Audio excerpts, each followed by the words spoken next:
क्या ऐसा कभी हो सकता है कि मतलब किसी देश में चुनाव हों, लोग बकायदा वोट डालने जाएं, कोई नेता भारी बहुमत से जीत भी जाए और फिर भी वो देश लोकतंत्र ना हो? हाँ, ये सुनने में तो बड़ा अजीब लगता है। मतलब चुनाव हो रहे हैं तो लोकतंत्र तो होना ही चाहिए ना। बिल्कुल वही तो। जब भी हम राजनीति या समाज को देखते हैं ना, तो हमारा ध्यान सिर्फ बाहरी दिखावे पर जाता है। मतलब वो चुनाव प्रचार हो गए, रैलियां हो गईं, नेताओं के बड़े बड़े भाषण। सही कहा। ये तो बिल्कुल वैसा ही है जैसे हम कोई गगनचुंबी इमारत देखते हैं बाहर से। हाँ, चमकते हुए शीशे और एकदम बढ़िया पेंट। एकदम।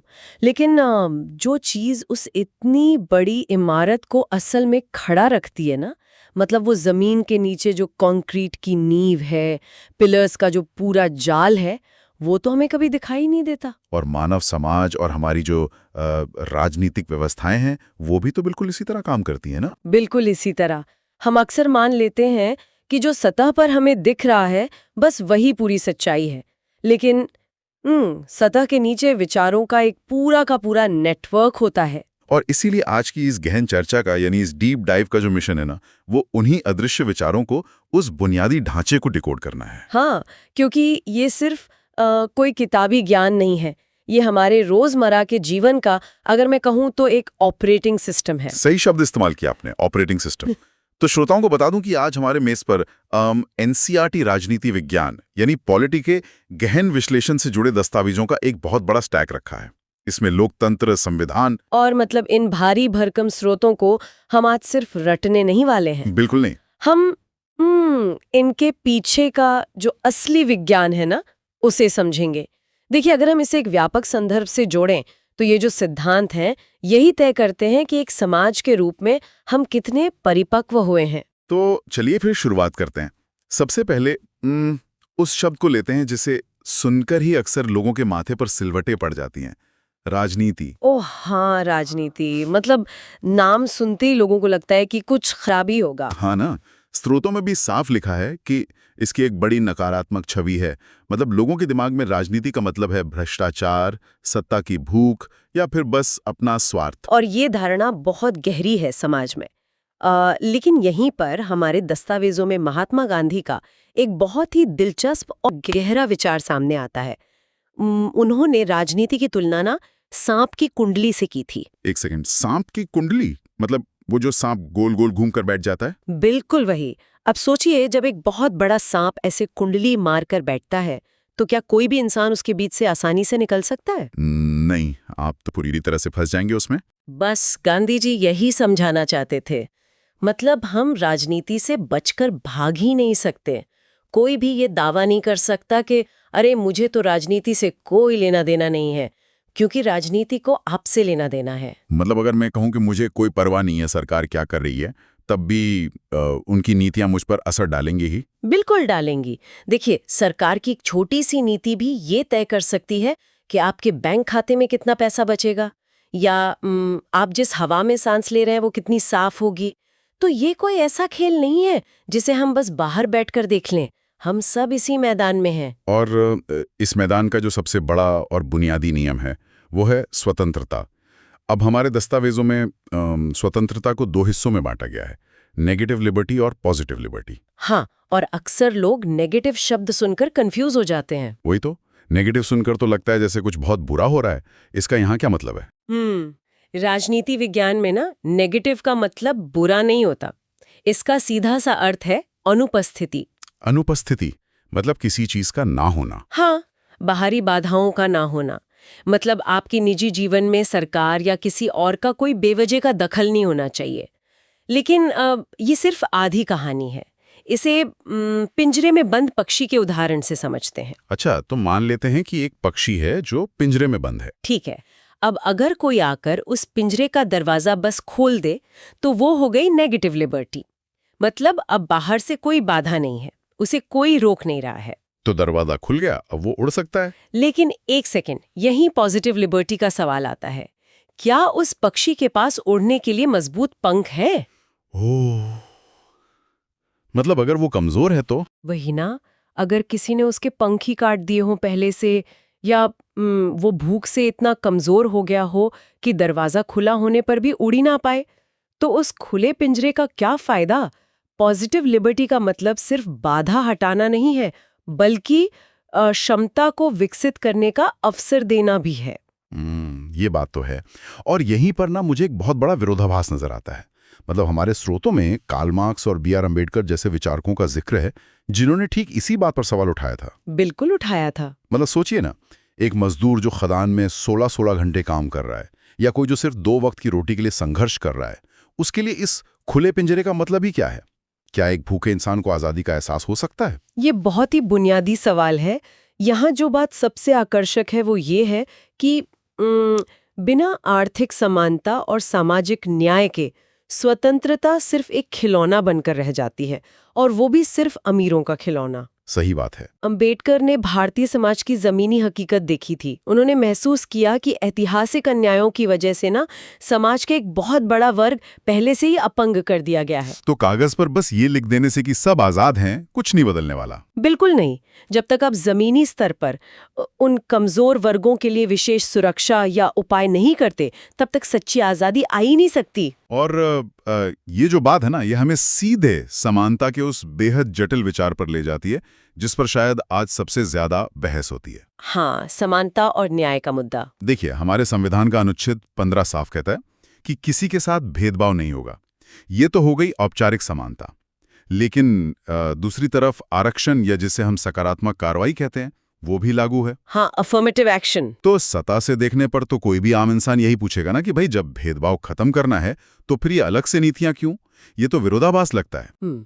यहाँ बात सच में बहुत दिलचस्प हो जाती है। इसे सुलझाने के लिए हम एक बहुत ही सटीक एनालॉजी लेते हैं। मान लीजिए एक रेस हो रही है। ठीक है, एक रेस है। एक धावक है जिसके पैरों में लोहे की भारी जंजीरें बंधी हुई हैं, और उसे ट्रैक पर नहीं बल्कि एक गहरे गड्ढे में खड़ा कर दिया गया है। और जो दूसरा धावक है, वो एकदम पक्की चिकनी सड़क पर एक महंगी स्पोर्ट्स साइकिल लेके तैयार खड़ा है। और अब अगर एम्पायर सीटी बजा दे और कहे कि चलिए रेस शुरू, और दोनों के लिए नियम बिल्कुल एक समान है, तो ये तो मतलब सबसे बड़ी बेईमानी होगी। बस यही वो पॉइंट है। इसी को विभेदक उपचार या डिफरेंशियल ट्रीटमेंट कहते हैं। उस पहले वाले धावक की जंजीरें काटना और उसे उस गड्ढे से बाहर निकालकर कम से कम स्टार्टिंग लाइन तक लाना, यही असल में सकारात्मक कार्यवाही है। मतलब इसका उद्देश्य कोई नई असमानता पैदा करना नहीं है। बिल्कुल नहीं। इसका लक्ष्य तो उस पुरानी ऐतिहासिक खाई को पाटना है। जब तक वो खाई नहीं भरेगी, तब तक सबके लिए एक ही डंडा इस्तेमाल करना सबसे बड़ा अन्याय होगा। लेकिन एक बहुत बड़ा सवाल ये उठता है कि ये नियम तय कौन करेगा? मतलब जो इंसान ताकतवर है वो तो हमेशा अपने फायदे के नियम बनाएगा ना। हाँ, और इसी गुत्थी को सुलझाने के लिए ना राजनीतिक दार्शनिक जॉन रॉल्स ने एक बहुत ही कमाल का विचार दिया था, अज्ञानता का पर्दा, यानी वेल ऑफ इग्नोरेंस। अज्ञानता का पर्दा, ये मानसिक प्रयोग काम कैसे करता है? मान लीजिए कि कुछ लोगों को मिलकर एक नया समाज बनाना है और उसके नियम तय करने हैं, लेकिन वे सब एक पर्दे के पीछे बैठे हैं, अज्ञानता के पर्दे के पीछे। मतलब उन्हें कुछ दिखाई नहीं दे रहा। उन्हें ये नहीं पता कि जब वे उस नए समाज में जाएंगे तो उनकी अपनी स्थिति क्या होगी। उन्हें नहीं पता कि वे अमीर होंगे या गरीब, स्वस्थ होंगे या विकलांग, या किस वर्ग में पैदा होंगे। ओह, ये तो बहुत ही खतरनाक स्थिति है उनके लिए। मतलब अगर उन्हें एक केक काटना हो तो वे हर टुकड़ा बिल्कुल बराबर काटेंगे। क्यों? क्योंकि अगर उन्होंने कोई टुकड़ा बहुत छोटा काटा और बदकिस्मती से वही छोटा टुकड़ा उनके ही हिस्से में आ गया, तो नुकसान तो उन्हीं का होगा ना। बिल्कुल सही पकड़े आप। इससे एक बहुत ही महत्वपूर्ण सवाल खड़ा होता है कि न्याय कोई व्यक्तिगत त्याग या दान नहीं है। रॉल्स यही कहते हैं कि जब इंसान को अपनी स्थिति नहीं पता होती, तो वो खुद को बचाने के लिए ऐसे नियम बनाता है जो सबसे कमजोर की भी रक्षा करें। क्या बात है। मतलब न्याय पूरे समाज के स्वास्थ्य को बनाए रखने का एक इलाज है। और हमारे स्रोतों में सुकरात का भी तो यही मानना था ना। हाँ, सुकरात ने भी यही कहा था, अगर समाज एक शरीर है तो न्याय उसका स्वास्थ्य है। अगर शरीर का एक हिस्सा सिर्फ अपना पेट भरे और बाकी अंगों को सड़ने दे तो क्या होगा? पूरा शरीर ही खत्म हो जाएगा एक दिन। बिल्कुल। और इसका एक बहुत ही खौफनाक और मार्मिक उदाहरण हमारे दस्तावेजों में है। 1984 की भोपाल गैस त्रासदी। और वो तो बहुत ही भयानक घटना थी। शक्तिशाली कॉरपोरेशंस ने चंद मुनाफे के लिए सारे सुरक्षा नियम ताक पर रख दिए थे। और अंजाम क्या हुआ? हजारों मजदूर और आम लोग मारे गए और बाद में कंपनियों ने जिम्मेदारी लेने से भी बचने की कोशिश की। मतलब शक्तिशाली लोगों ने कमजोरों का सिर्फ इस्तेमाल किया। अगर ऐसा होगा तो समाज रूपी शरीर तो बीमार पड़ेगा ही ना। बिल्कुल। तो अब सवाल यह है कि इस बीमारी को रोकने का, इस न्याय को लागू करने का सबसे अच्छा तरीका क्या है? लोकतंत्र। हाँ, लोकतंत्र। हम इसे बहुत महिमा मंडित करते हैं, लेकिन हमारे दस्तावेज बताते हैं कि ये कोई जादुई छड़ी नहीं है। मुझे तो ये एक धीमी लोकल ट्रेन की तरह लगता है। Local train? वो कैसे? मतलब सोचिए ना, लोकतंत्र हर स्टेशन पे रुकता है, हर सवारी को चढ़ाता है, बहस होती है, शोर मचता है, फैसले लेने में बहुत समय लगता है। वहीं दूसरी तरफ तानाशाही एकदम बुलेट ट्रेन की तरह है। तानाशाही में फैसले वाकई बहुत तेज होते हैं, लेकिन इतिहास गवाह है कि तानाशाही एक ऐसी बुलेट ट्रेन है जिसमें ब्रेक ही नहीं होते। ब्रेक ही नहीं होते? मतलब एक्सीडेंट का खतरा। बहुत बड़ा खतरा। हमारे स्रोतों में 1958 से 1961 के चीन के अकाल का उदाहरण है। ओह, वो तो शायद इतिहास की सबसे बड़ी त्रासदियों में से एक है। 3 करोड़ से ज्यादा लोग मारे गए थे उसमें। बिल्कुल। और वो सिर्फ खराब मौसम का नतीजा नहीं था, वो फैसले लेने की उस बुलेट ट्रेन का नतीजा था। वहां कोई स्वतंत्र मीडिया नहीं था, कोई विपक्ष नहीं था जो सरकार की आलोचना कर सके। तो अधिकारियों ने सच बताया ही नहीं ऊपर? नहीं बताया। उन्हें डर था कि सच बोलेंगे तो सजा मिलेगी, इसलिए नीतियां फेल होती रहीं और लोग मरते रहे। भारत में उसी समय ऐसी स्थिति नहीं आई। क्योंकि भारत में जवाबदेही थी, मतलब वो लोकल ट्रेन वाली बात। हाँ, यहाँ सरकार को पता था कि अगर लोग भूखे मरे तो विपक्ष हंगामा करेगा, मीडिया सवाल पूछेगा। तो जो लोकतंत्र में देरी होती है ना, विचार विमर्श होता है, वो दरअसल उन जल्दबाजी भरे और गलत फैसलों पर ब्रेक लगाने का काम करता है।